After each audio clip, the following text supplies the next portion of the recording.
ಮಾನವೀಯ ಸ್ನೇಹಿತರ ಒಕ್ಕೂಟ ಕೊಡಗು ಜಿಲ್ಲಾ ವಾರ್ತೆ ಓದುತ್ತಿರುವವರು ಕಡ್ಲೇರ ತುಳಸಿ ಮೋಹನ್. ಕೂರ್ಗ್ ವಿಲೇಜ್ ಅನ್ನು ಆಕರ್ಷಣೀಯಗೊಳಿಸಿ ಪ್ರವಾಸಿಗರನ್ನು ಸೆಳೆಯುವ ನಿಟ್ಟಿನಲ್ಲಿ ಅಗತ್ಯ ಕ್ರಮ ಕೈಗೊಳ್ಳಬೇಕಿದೆ.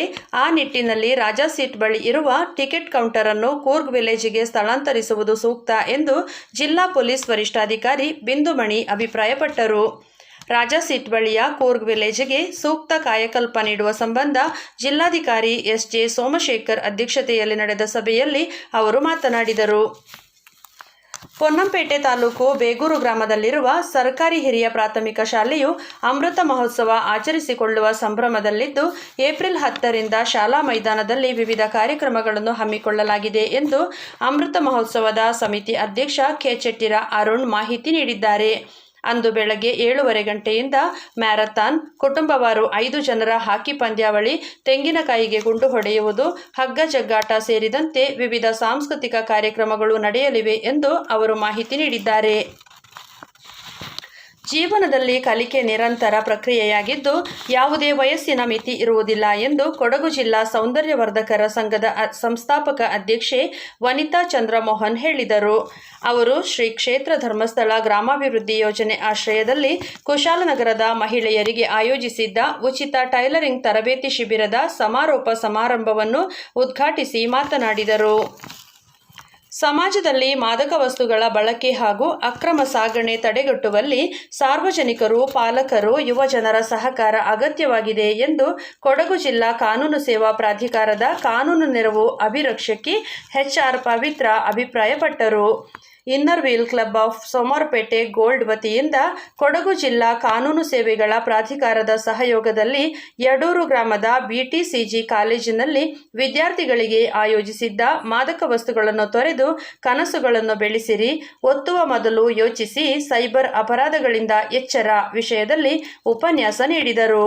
ಸೋಮವಾರಪೇಟೆ ತಾಲೂಕಿನ ಅರೆಯೂರು ಗ್ರಾಮದಲ್ಲಿ ಅಂದಾಜು 1.25 ಕೋಟಿ ರೂಪಾಯಿ ವೆಚ್ಚದಲ್ಲಿ ನಿರ್ಮಿಸಲು ಉದ್ದೇಶಿಸಿರುವ ಶ್ರೀ ಸೋಮೇಶ್ವರ ದೇವಾಲಯದ ನೂತನ ಕಟ್ಟಡಕ್ಕೆ ಗ್ರಾಮಸ್ಥರು ಭೂಮಿ ಪೂಜೆ ನೆರವೇರಿಸಿದರು.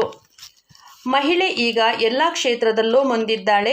ನಮಗೆ ಮಾದರಿಯಾದ ಮಹಿಳೆಯರನ್ನು ದೂರದಲ್ಲಿ ಹುಡುಕಬೇಕಾಗಿಲ್ಲ, ನಮ್ಮ ಸುತ್ತಮುತ್ತಲೇ ಇರುತ್ತಾರೆ.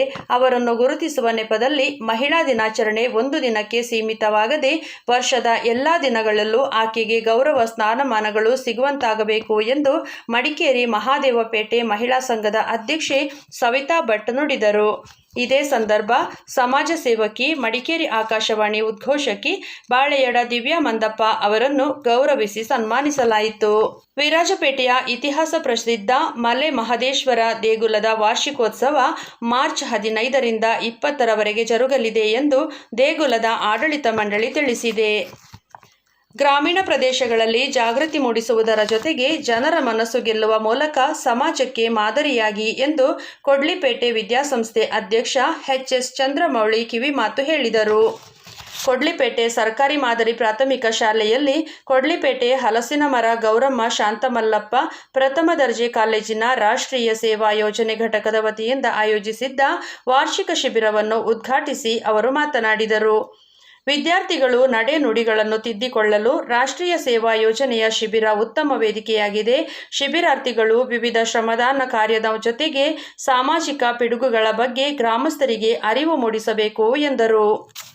ಕುಶಾಲನಗರ ತಾಲೂಕು ಚೆಟ್ಟಳ್ಳಿಯ ಚೇರಳಗೌಡ ಸಮಾಜದ ನೂತನ ಸಮುದಾಯ ಭವನದ ಉದ್ಘಾಟನಾ ಸಮಾರಂಭ ಮಾರ್ಚ್ 15ರಂದು ನಡೆಯಲಿದೆ ಎಂದು ಸಮಾಜದ ಅಧ್ಯಕ್ಷ ಅಯ್ಯಂಡ್ರ ರಾಘವಯ್ಯ ತಿಳಿಸಿದ್ದಾರೆ. ಮಾರ್ಚ್ 7ರಿಂದ 10ರವರೆಗೆ ತೆಲಂಗಾಣದಲ್ಲಿ ನಡೆದ 7ನೇ ರಾಷ್ಟ್ರೀಯ ಪ್ಯಾರಾ ಬ್ಯಾಡ್ಮಿಂಟನ್ ಚಾಂಪಿಯನ್ಶಿಪ್ನಲ್ಲಿ ಕೊಡಗಿನ ಮಡಿಕೇರಿ ನಿವಾಸಿ ಜಮ್ಶಾದ್ ಅವರು ಕರ್ನಾಟಕ ರಾಜ್ಯ ತಂಡವನ್ನು ಪ್ರತಿನಿಧಿಸಿ SU5 ವಿಭಾಗದ ಪುರುಷರ ಡಬಲ್ಸ್ ವಿಭಾಗದಲ್ಲಿ ಆಂಧ್ರಪ್ರದೇಶದ ಸತ್ತಿಬಾಬು ಜೊತೆಗೂಡಿ ಕಂಚಿನ ಪದಕವನ್ನು ಪಡೆದುಕೊಂಡಿದ್ದಾರೆ. ಇಲ್ಲಿಗೆ ಜಿಲ್ಲಾ ವಾರ್ತೆ ಮುಕ್ತಾಯವಾಯಿತು.